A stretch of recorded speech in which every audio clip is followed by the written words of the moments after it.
불선한 마음 9번째 질투. 다른 이가 자신보다 더 잘생기고 돈도 많고 배움과 덕을 갖추었다면 질투가 생기기도 한다. 이러한 불선한 정신법을 질투라고 한다. 많은 이들이 다른 사람의 좋은 점을 잘 인정하려 하지 않는다. 그들이 말하기를 모든 새들이 올빼미만큼 예쁘다. 혹은 그런 토끼들은 모든 숲에 다 있다 라고 한다. 이러한 말들이 다 질투에서 비롯된다. 질투심으로 가득 차서 그 정도 야자는 야자나무 밑에 널렸다 라고 말한다. 남이 잘나면 질투가 생기고 목표가 같으면 반감이 일어난다 라는 속담도 있다. 질투라는 것은 동료들 가운데 열등감을 느낄 때 생겨난다. 같은 계급과 지위에 있는 이들 사이에서 질투가 많이 생긴다. 생선가게 주인이 보석상에게 질투를 일으킬 일이 없듯이 말이다. 하지만 생선가게 주인들 사이나 보석상 사이에서는 경쟁이 붙어서 서로 질투하게 된다. 또한 출가 수행자들 사이에서도 질투가 생겨날 수 있다. 명망이 높은 스님과 주지 스님들 가운데도 서로 비난하거나 질투가 생겨나기도 한다. 질투심을 느끼거나 허위로 비방하는 것은 자신을 망치는 일이다. 현자들은 그러한 자들이 쓸모없다고 꾸짖는다. 남을 항시 질투하는 이들은 악처에 재생하여 고통받지만 질투의 대상이 된 이들은 영향을 받지 않는다. 질투라는 것은 불선한 정신적 요소이기에 우리는 그것을 멀리하고 버려야 한다. 돼지와 에메랄드 동굴. 한때 큰 사자가 히말라야의 에메랄드 동굴에 머무르고 있었다. 그 근처에는 한 무리의 돼지들이 있었는데 그 사자를 무서워하며 지냈다. 돼지들은 그 동굴의 에메랄드 광채까지도 질색하며 무서워하였다. 그래서 돼지들은 진흙탕에 몸을 뒹굴어서 그 에메랄드 동굴을 진흙으로 도배하였다. 그렇게 하였음에도 에메랄드 동굴의 광채는 퇴색하지 않고 더욱 빛났다. 이처럼 남을 비방하거나 질투하고 깎아내리면 오히려 상대가 더 높아지게 된다. 이유 없이 남을 비방하고 질투하는 이들은 난관에 부딪히고 상대방은 번영의 길로만 나아간다. 자화자찬과 타인격하. 자화자찬은 말이나 글로서 자신을 칭찬하고 드러내는 것을 말한다. 타인격하는 다른 이를 낮추고 과소평가하는 것이다. 자화자찬하는 사람들은 자신의 지위에 대해 만족감을 지니거나 암만심을 지닌다. 타인격하는 질투와 미움으로 이어질 수 있다. 과시. 어떤 사람들은 자신의 능력에 대해서 우쭐대며 자랑한다. 이런 사람들은 자신이 많이 배우고 통달하였으며 재산도 많고 자신의 친척 아무개가 고위직에 있다고 자랑하기도 하고 학벌이 높은 것을 뽐내며 자기가 최고라고도 말한다. 또는 이런 자들은 내가 지금은 이렇게 지내도 한때는 대단한 사람이었다고 허풍을 친다. 심지어 몇몇 출가자들도 자신이 권세가 있고 고귀하며 많은 신도가 따른다고 자랑을 늘어놓고 높은 법계 시험을 통과했고 법문과 강의를 잘하고 신통력이 있는 듯이 허세를 떤다. 이처럼 많은 이가 그것이 사실이든 아니든 간에 허세를 부리며 말하기를 좋아한다. 이런 말을 들으면 어리석은 자는 그 말에 넘어가지만 지혜로운 이들은 속지 않는다. 그러므로 삿띠를 잘 지녀 자화자찬하는 것을 삼가야 할 것이다. 적절한 선언. 하지만 우리는 일과 관련하여 정당한 대우를 받기 위해 자신의 능력과 자질에 대해서 알려야 할 경우도 있고 나의 말과 생각을 드러내야 할 순간도 있다. 이렇게 하지 않으면 다른 사람들이 당신의 자질에 대해 적절하게 알 수 없어서 멸시할 수도 있다. 적당한 때에 자신의 자질을 알리는 것은 자만이 아니고 그 상황에 맞는 처신이다. 자신이 갖지 않은 자질을 가졌다고 하거나 작은 것을 크게 부풀리는 것은 불선한 정신작용이다. 하지만 자신이 가진 자질에 대해 적절하게 표현하는 것은 정당한 것이다. 비난. 어떤 이들은 다른 이들에 대해 글로써 평할 때 삿띠를 놓쳐서 비난만 늘어놓는다. 타인의 활동에 대해서 고의로 나쁘게만 비평하는 것도 문제이다. 이러한 비난은 오늘날 특히 온라인에서 행해지는데 악의성 댓글 등이 많은 문제가 되고 있다. 이것은 다른 사람에 대해 부당하게 상처를 주는 나쁜 짓이다. 하지만 조언이 꼭 필요한 상황에서는 그 사람에게 정확하게 지적하고 알려주어야 한다. 죄를 지은 사람을 밝혀내기 위한 책망과 비난은 당연히 필요하다. 나쁜 짓을 한 이가 비난받음은 당연하고 일반 대중들도 오해가 생겨나지 않게 진실을 알아야 한다. 하지만 비난과 지적을 하더라도 믿을 만한 증거를 제시하며 적절하게 입증하여야 한다. 특히 그대가 저명인사나 명망이 높은 사람에 대해 잘못을 지적할 때에는 확실한 증거에 바탕을 두어야 한다. 어느 사람이 절을 지어서 존경하는 스님에게 보시하였고 그의 아내도 그 주지 스님을 지극히 존경하였다. 어느 날 남편은 주지 스님이 저녁을 먹기 위해 달걀을 굽고 있는 것을 보았다. 상자부 불교에서 스님들은 직접 요리해서 먹지를 않고 정오가 지나면 음식을 먹지 않는 오후 불식계를 지킨다. 명망이 있다고 믿었던 스님이 오후 불식계를 지키지 않는 것을 본 남편은 그 스님에 대한 신심이 떨어지게 된 것이다.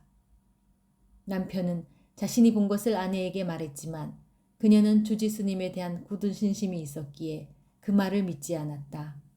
그녀는 자신의 남편이 정신나간 소리를 한다고 여겼다. 그녀는 자신의 이웃에게도 그렇게 말하며 남편을 조롱했다. 하지만 남편은 묵묵히 대처했다. 잠자리에 들기 전에 남편이 다시 그 이야기를 꺼내었지만 아내는 믿지 않았다. 남편은 아내에게 미쳤다는 소리를 듣지 않으려면 어쩔 수 없이 자신의 말을 취소해야만 했다. 사실에 근거한 비판이라 하더라도 시간, 상황 그리고 장소가 적절하지 않으면 잘 믿으려 들지 않는다. 그러므로 비판해야 한다면 적절한 시간과 상황을 고려하고 여러 정황 증거를 제시하여야 한다.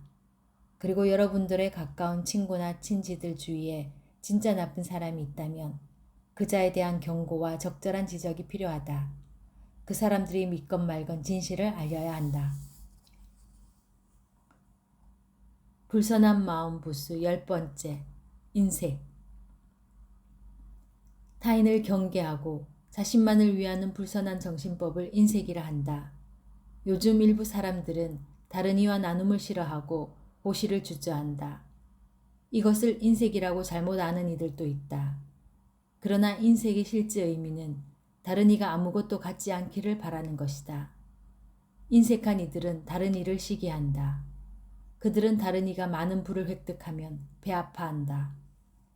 구두쇠와 같이 돈을 안 쓰는 것은 단지 돈이나 재산에 대한 집착으로 탐욕이라는 정신법을 나타낸다. 엄격히 말하면 인색은 다른 이가 승진하거나 돈과 명예를 얻거나 더 아름다워지는 것 등을 바라지 않는 정신법이다. 경전에 5가지의 인색이 언급된다. 첫째, 거처 인색. 집, 거주처, 사원, 학교, 잠자리 등과 관련된 인색이다. 스님의 경우 다른 수행자가 자신이 거주하는 수행처에 찾아오는 것을 꺼리는 경우이다.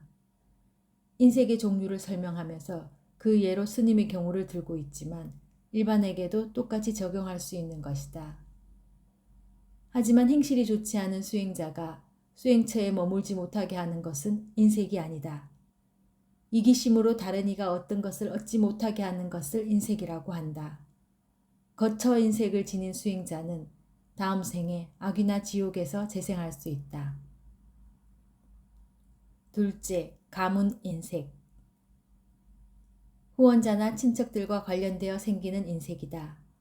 몇몇 스님들은 자신의 신도가 다른 스님에게 보시하지 않기를 바라는 이도 있다. 하지만 덕행이 좋지 않은 승려가 자신과 가까운 이들에게 접근하지 못하게 막는 것은 가문 인색이 아니다. 행실이 좋지 않은 승려를 막아서지 않으면 그 승려의 나쁜 행을 보고 친구나 친지들이 신심을 잃고 잘못 배울 것이기 때문이다. 가문 인색이 생겨나면 자신의 가까운 친구나 친지가 다른 사람과 함께 있는 것만 보아도 속이 뒤집힌다. 가문 인색은 자신에게 보시하는 가문의 사람들이 다른 이에게 보시하는 것을 꺼리는 것을 말한다. 이러한 사람은 다음 생에 태어나면 빈털터리로 살아가게 된다. 셋째, 이득 인색. 물질의 획득과 관련한 인색을 말한다. 어떤 사람들은 자신을 제외한 다른 이의 번영을 바라지 않기도 한다. 그러한 나쁜 정신법을 이득인색이라 한다. 하지만 행실 나쁜 승려는 재산을 얻으면 안 좋은 용도에 쓸 것이 뻔하기에 그것을 막고 보심으로 훌륭한 수행자가 받기를 바라는 것은 이득인색이 아니다. 이득인색이 있는 이는 오물지옥에 태어나 오물이나 먹게 될 것이다. 넷째, 용모인색. 외모나 명성과 관련한 인색이다. 이러한 인색을 지닌 이는 다른 사람이 자신보다 더 예뻐지거나 명성을 얻는 것을 참지 못한다. 이러한 사람들은 내생에 추한 용모를 지니고 명성도 얻지 못한다. 다섯째, 가르침 인색. 담마는 부처님의 가르침이나 진리 등으로 해석된다. 여기서는 자신이 아는 진리 혹은 지식 정보 등을 다른 이와 나누려 하지 않는 인색을 다루기에 담마 마차리아에서 담마는 부처님의 가르침을 비롯한 여러 지적 정보를 의미한다고 보면 된다. 배움, 교육, 지식과 관련한 인색이다. 어떤 사람이 자신이 아는 지식과 정보를 다른 이와 나누고 싶어 하지 않으면 가르침 인색에 해당한다. 이런 부류의 사람들은 다른 사람이 나보다 더 앞서가는 것을 싫어하고 질문을 해도 답하지 않는다. 이런 사람들은 또한 흔쾌히 남을 가르치려 하지 않는다. 하지만 바른 가르침을 배워 삿되게 사용할 우려가 있는 자에게 가르치지 않는 것은 가르침 인색이 아니다. 그들은 가르침을 곡해하고 결국 부처님 법을 망치는 자들이기 때문이다. 가르침 인색을 지닌 자는 내생에 어리석은 이나 바보로 태어날 것이다. 죽어서 지옥에 태어나면 화염 지옥에서 고통받는다.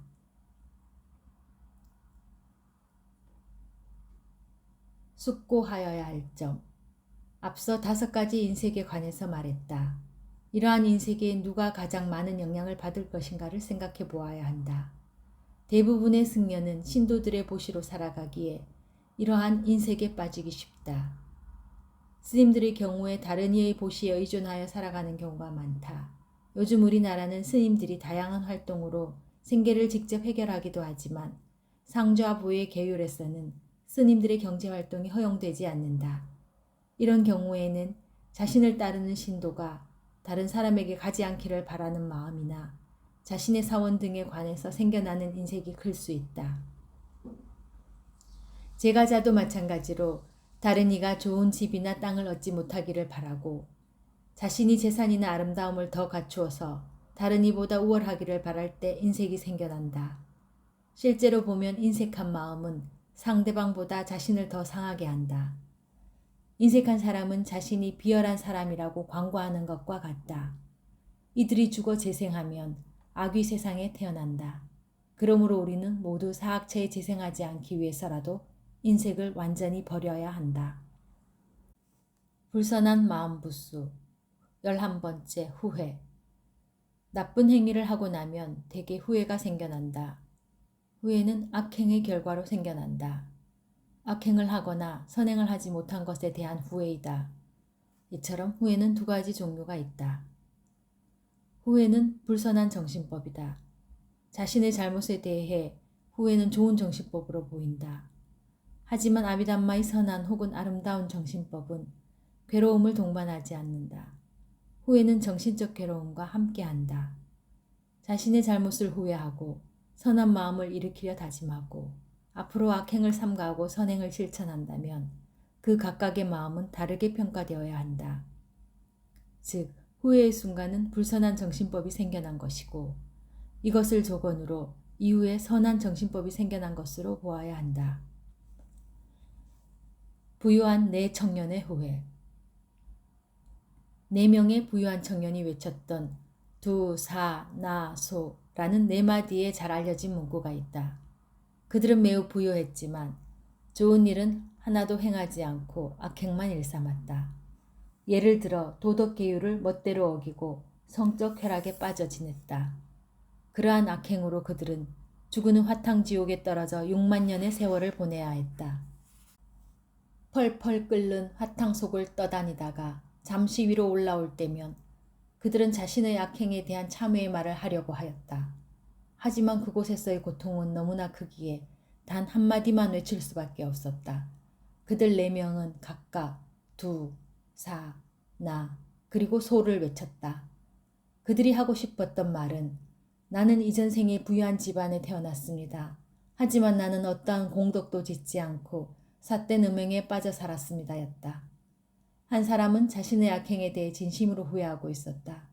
하지만 그는 단지 두라는 말만 하고는 지옥에 펄펄 끓는 가마솥으로 다시 가라앉아 버렸다. 이 사람은 자신이 선행을 짓지 못하였음을 참여하려 한 것이다. 또 다른 이는 지옥의 고통은 끝이 없어 보입니다. 나는 인간으로 태어나 많은 악행을 저질렀습니다. 라고 말하고 싶었다. 하지만 그도 그 전체 말을 다 할 수 없었다. 그는 오직 나라고만 외쳤다. 이 청년은 자신이 지은 악행에 대해 참회하고 있었다. 두, 사, 나, 소를 외친 4명의 부유한 청년들의 경우처럼 악행이 가져오는 고통스러운 결과는 다음 생에만 생겨나지 않는다. 이번 생에도 마찬가지로 악행을 저지른 자들은 자신들의 악행에 관한 생각으로 마음을 졸인다. 그들은 자신의 몸이 완전히 타버리는 듯한 느낌을 가진다. 후회의 여지를 남기지 마라. 지난날 잘못한 행위에 대해 후회한들 그대의 걱정거리가 사라지지 않는다. 뉘우치고 후회한다고 해서 그대가 고통스러운 결과에서 벗어날 수는 없다. 그러한 뉘우침은 후회가 계속 생겨나게 하고 이것은 불선한 정신법의 하나이다. 진정한 뉘우침은 그 나쁜 행위를 삼가하고 다시는 하지 않겠다고 다짐하는 것이다. 부처님께서 마하와카 쌍유따에서 설하신 것처럼 그대의 악행이 심각한 것이 아니라면 그대는 이제 악행을 다시 짓지 않으리라 라는 절제를 통해 그 악행의 결과에서 벗어날 수 있다. 충분한 시간이 있을 때 열심히 노력하라. 모든 이들은 자신의 재능에 따라 교육, 부, 공덕을 얻어야 한다. 그러한 성취의 접기는 젊은 시절이다. 만약 그대가 좋은 기회와 시간을 허비해버리면 당신은 엉망이 될 것이다. 옛말에 새가 뜨거울 때 내리쳐라 라는 말도 있지 않은가. 또한 비 내릴 때 씨 뿌려라 라는 말도 있다. 만약 우기를 놓쳐버리면 그대는 밭도 못 갈고 씨도 못 뿌려서 가을에 수확할 게 없을 것이다. 자신이 공덕 지은 게 없음을 너무 늦게 알았다고 슬퍼하지 마라. 지금부터라도 하면 된다. 완전히 알아채지 못하는 것보다 늦게나마 알아차리는 것이 훨씬 낫다. 부처님 당시에 사형을 집행하는 사람에 관한 이야기가 있다. 그 사람은 왕을 위해서 계속 그 일을 하였다. 그는 늙어서 더는 그 일을 할 수 없게 되자 퇴직하였다. 그가 임종에 다다라서 사리푸타 존자를 만나게 되었고 존자는 그를 위해 법을 설해 주었다. 그가 법을 들었을 때 고귀한 법과 자신이 행한 악행이 너무 대조되어서 가르침에 집중할 수가 없었다. 이러한 상황을 알아챈 사리푸타 존자는 다음과 같이 물었다. 당신은 사형수를 처형할 때 왕이 시켜서 했습니까? 아니면 그대가 하고 싶어서 하였습니까? 그는 나는 왕이 명령하여서 그렇게 했습니다. 나의 의지로 한 것이 아닙니다. 라고 하였다. 그때 사리푸타 존자가 다시 말했다. 만약 상황이 그렇다면 당신에게 어떤 잘못이 있습니까? 이처럼 말하고 존자는 그에게 법문을 이어갔다. 법문을 들으면서 그 사람은 점차 죄의식에서 벗어나 마음이 고요해졌다. 법문을 듣는 도중에 그는 작은 수다원의 지위에 이르러 죽어서 천상계에 태어났다. 윗바사나 수행을 하는 자가 조건 파악의 지혜를 갖추면 부처님의 교법에서 안식을 얻은 자, 발판을 얻은 자, 태어날 곳이 정해진 자라고 하며 작은 수다원이라 부른다. 대림스님. 작은 수다원은 다음 생에 선처에만 태어난다. 비구 일창 담마간다. 엄격한 법칙으로 보면 그 사형 집행인은 단지 왕의 명령에만 따랐지만 왕과 함께 사형을 집행한 것에 대한 책임이 있다. 하지만 사리푸타 존자는 어떻게 해서든 그의 마음을 고요하게 하여 깨끗한 마음으로 법문을 듣게 하려고 그 사람이 아무 잘못이 없는 것처럼 여기도록 질문을 한 것이다. 늙은 사형 집행인이 많은 생명을 빼앗은 것은 명백하다. 하지만 사리푸타 존자는 그 사람이 느끼는 후회를 제거하기 위해 적절한 질문을 한 것이다. 그에게서 후회가 사라지자 마음은 고요해져 법문에 잘 집중할 수 있었고 천상계에 재생하게 된다. 이 일화에서 우리가 분명히 알아야 할 것은 자신이 행한 악행과 자신이 하지 못한 선행에 대해 후회하지 말라는 점이다. 대신 지금부터라도 악업이 생겨나지 않게 하고 선행을 닦으려고 노력하여야 한다. 자신의 잘못에 대해 뉘우치지 말라는 말이 아니다. 자신의 잘못에 대해 잘못되었다고 아는 후회는 필요하기는 하지만 불선한 정신법이다. 그것을 반복해서 계속할 필요는 없다는 것이다. 후회를 조건으로 선행이 생겨나야 한다. 불선한 마음부수 12번째 해태와 13번째 혼침. 해태는 몸과 마음의 게으름을 의미한다. 혼침은 몸과 마음의 무기력과 활발하지 않음을 나타낸다. 해태와 혼침은 함께 생겨난다. 이것들은 열이나 활력을 빼앗고 게으름을 불러온다. 막 잠을 자려는 이나 수업 시간에 꾸벅꾸벅 조는 이들에게서 쉽게 발견된다. 하지만 모든 졸림이 해태와 혼침은 아니다. 때때로 과도한 일이나 육체적 피로에 의해서 잠이 올 수도 있다. 마치 풀들이 뜨거운 태양빛 아래서 시들고 풀이 죽는 것처럼 아라한 성인들도 졸음을 느낀다. 해태와 혼침을 졸림과 비슷하다고 했지만 무기력을 동반한 졸림으로 보아야 한다. 즉 단순한 졸음이 아닌 정신이 흐리멍덩한 상태를 말한다. 이처럼 흐리멍덩한 상태의 해태와 혼침은 아라한 성인에게는 생겨나지 않는다. 아라한은 단지 육체적 피로에 의해 잠을 잔다.